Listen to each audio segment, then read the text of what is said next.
This Ninja ZX4RR is Kawasaki's modern day homage to the inline 4 250cc race bikes of the 80s and 90s.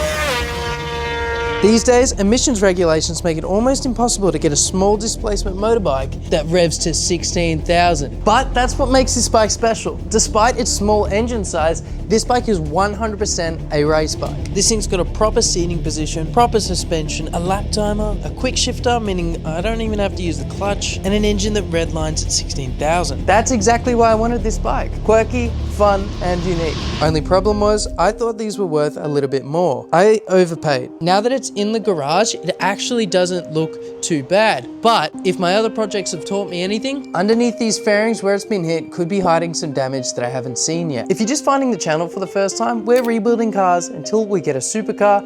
In terms of money, we're about 21% the way there, so subscribe if you want to see the full journey. It's time to have a good look at this. At this point, I feel like I've got a bad habit of overpaying for things that I want. This thing, as cool as I think it is, we're on another tight budget where we risk breaking even or even losing some money. Hopefully we can still make some, but I don't know. I'm nervous to get these fairings off because I think they're a little bit more complicated than the Gixxer 750. I think there's a lot more behind here. Yeah, there is. See, this empty hole here is the ram air intake. There's essentially a duct behind there that takes the air coming from the front of the bike and funnels it to the intake. Now, if there's anything cracked in between there, little bits of plastic could get inside the engine and we could have a very bad day. And with damage in that area, that's my biggest concern at the moment. At first it looks alright, but when you come a bit closer, you can see it's had an impact on this side. The reason I think it's an impact and not a lay down on this side is because there's nothing on this bar end. And this oggy knob has only just got a little nick at the bottom there. It's not a full-on scrape along the bike. I actually think it was an impact here and the front because of this crack here. And then I think it was laid down on this side because there's some scrapes all along the side here. So let's go over everything we can actually see wrong with it. This bar end is scraped and the clutch lever is scraped. And the oggy knob has definitely shaved down the top of it. Good news is, these oggy knobs seem to have taken most of the brunt. If you don't know what oggy knobs are, they're essentially bits of kit that you can buy to put on the side of your bikes that stick out a little bit. So if you do tumble over, they're meant to protect the fairings. These ones, they've done an alright job, but they've still scuffed up the fairings. Even though we have some scuffs on the fairings, the tank is completely free of damage. And you can see just how good a job the oggy knobs actually did because there's not even a scratch on the foot peg or the gear shifter. And very thankfully, this engine cover is completely fine. Often when a bike's laid down, you're gonna see scratches on the engine cover, and that's just a bit frustrating. So I'm glad that that's fine. Coming up to the back, this rear fender has obviously taken an impact as it's landed there and just completely snapped. But a lot of the other usual places that you would see damage, like on these indicators, like there is the tiniest of scuffs on the side there. You have to look at it to notice it. It's obviously just popped it out of this rubber piece. Even the indicator's fine. These plastics do seem a little bit faded, like maybe the bike's been left out in the sun and not being garaged. That's a bit of a shame. And this piece here is technically part of the fairings, but I've looked it up, and when you buy most of these fairing kits, it comes with the bottom part here, this top part here, but not this bit, and this is cracked off, so we're gonna have to get a new one of them. This front fairing here has been cracked too. The biggest damage that I can see to this bike is actually the headlights. Now it's a little bit hard to see, but it is scuffed up. Now it doesn't seem like it's scuffed up all that bad, so I'm hoping maybe we might be able to sand it down and buff that out, because it seems fine overall. Looking at it overall, that's pretty much all the damage that I can actually see to this thing. That's good. Clutch lever and the bar end are actually really cheap. The most expensive thing is just gonna be the fairing kit. That is, if we can in fact repair that headlight. If not, that's gonna be an expensive part. I guess now, let's check if the bike's gonna turn on, because again, when you buy these things from auctions, you never really know. So far, even though I've overpaid for this bike, if we manage to get a deal on the fairings, fix the headlights for cheap, and this engine's alright, we might still be in the clear. So we checked the oil window on the side to make sure that there was oil. I then put my phone in the side fairings to make sure that there was coolant in the reservoir. Both are all good, which means we can start this thing up. The bike's only got 8,000 kilometers on it, which for a 2023 bike, that's not too bad, but we are very, very low on fuel. Let's give it a start up. We just can't start up alone. So far, we've been pretty lucky with everything that we've had, but that doesn't mean this one's the same. Turn it.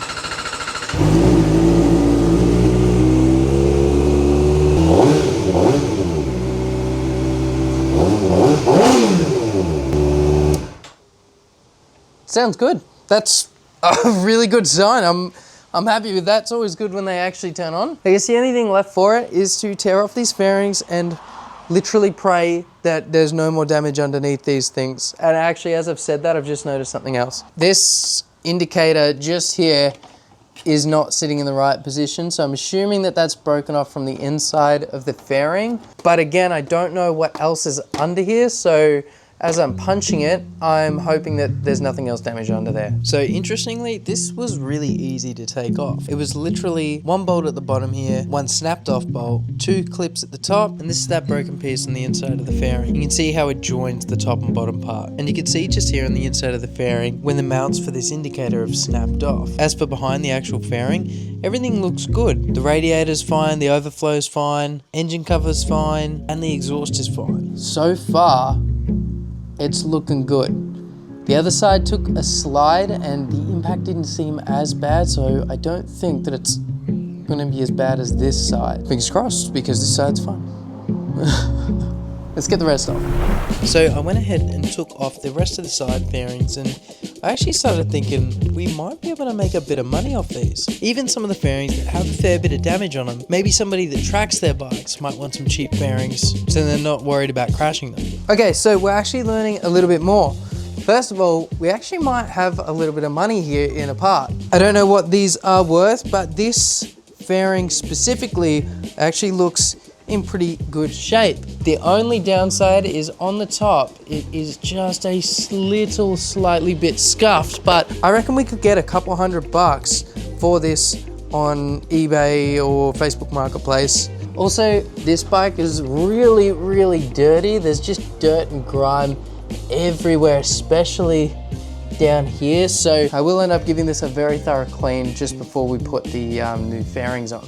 But overall, this side, everything just looks fine. Like this so far could not be better, but we still have all of these fairings, this front fairing to get off. I just want to make sure that everything underneath here is okay.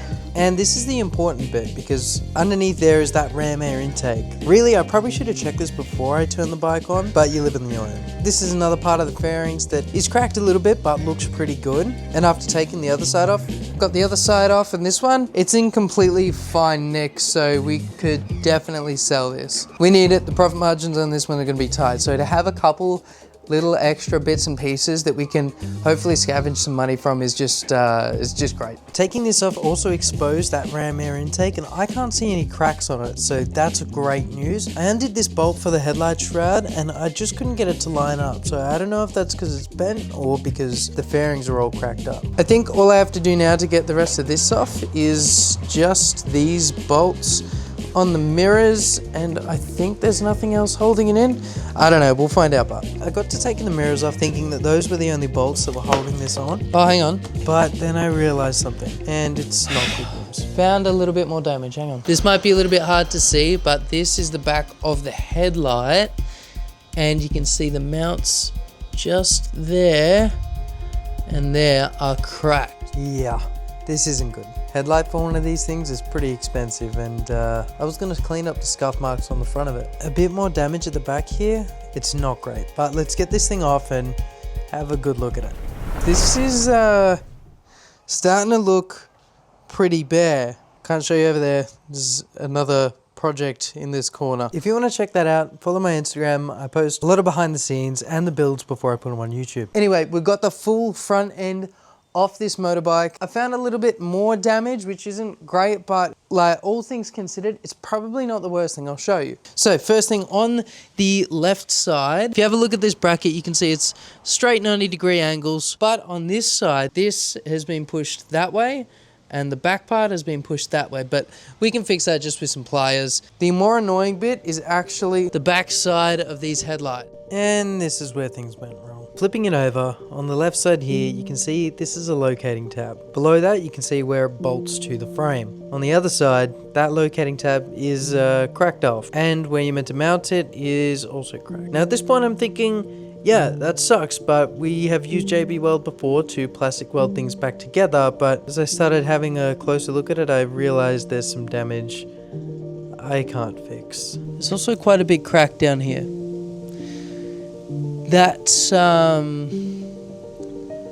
That's not great. Admittedly, that's not great. I still have all the broken off plastic and the rubber bits. The only way to really fix this is to just pack it full of JB welds, and I don't really want to do that. That's not great. So it looks like we're gonna have to buy a new headlight. Maybe we can patch this up and put it on eBay and see if somebody else will buy it, but it's not something I want to go ahead with. And with the damage on the lens, it just makes sense. We're gonna have to buy another one. But it also could have been a lot worse. Look, yeah, still, all things considered, it's a pretty good turnout to have literally just the fairings, that side bit between the fairings, and a bracket and a headlight. So far, that's like, I really can't complain with it. That's pretty good. I could jinx myself though, because we still got to get this back part off, and just here is taken a bit of an impact, so I hope there's nothing underneath it. Now it does look like that back fairing has taken a hard hit, but I don't think there's going to be anything behind it. With the two seats off, we can take this middle plastic bit off just by popping the clip inwards and pulling it straight out. With all of them done, there's literally 2 bolts holding in this rear fairing, and that gives us a closer look at this. All right, so we've got parts all over here, we've got parts all over there, and on the side that has been hit, this was the only other damage underneath, and I couldn't really care less about that. That is so fine. The rear frame is completely fine, and the fairing from this side is in perfect nick, meaning we've got another part to sell. How good's that? Okay, now this thing is looking really, really bare. And look, even though, yes, I did pay a little bit too much for this bike, all in all, after tearing it down and having a look at underneath it, I can safely say I got pretty lucky, because this could have turned out to be way more expensive than this is gonna be. So very thankful for that. And again, hopefully there are a couple of parts that we can sell. Last thing I'm gonna do on this bike is this chain is looking a little bit rusty. It is just surface rust actually, but I'm gonna clean it up, coat it with some new chain lube, and that'll make sure that the chain doesn't rust while it's just sitting here doing nothing. Let's clean this up and do the chain. Also, I really, really need to clean out the garage. Yeah, this is, my washing machine's over there, and this is just atrocious. I think after a little bit of, you know, collecting car parts and whatever, it just becomes a bit of a dumping ground. So that's tomorrow's job, and the new car. I don't want to show you that just yet, but I can tell you there is a pretty cool story with that one, and it's honestly probably the hardest one that I've done yet. I don't even know what I'm going to do about it yet, so that one's going to be really challenging, but it could also be extremely rewarding if we can do it right, because that one I didn't overpay for, I can tell you that. So after a very quick cleanup, went ahead and grabbed the chain cleaner, lube and the brush, cleaned up the chain, re-lubed it, and that has drastically removed like pretty much all of the surface rust on the chain. Overall, I am very happy with this motorbike. Very little damage, very little profit maybe, but hopefully not too hard to get back on the road. So if you want to see exactly what this bike cost me, the parts cost, and what I end up selling it for, make sure you're subscribed. We're gonna order all the parts for this now, and I will see you in the next one. Got a very, very, very big one in the next one. See you then.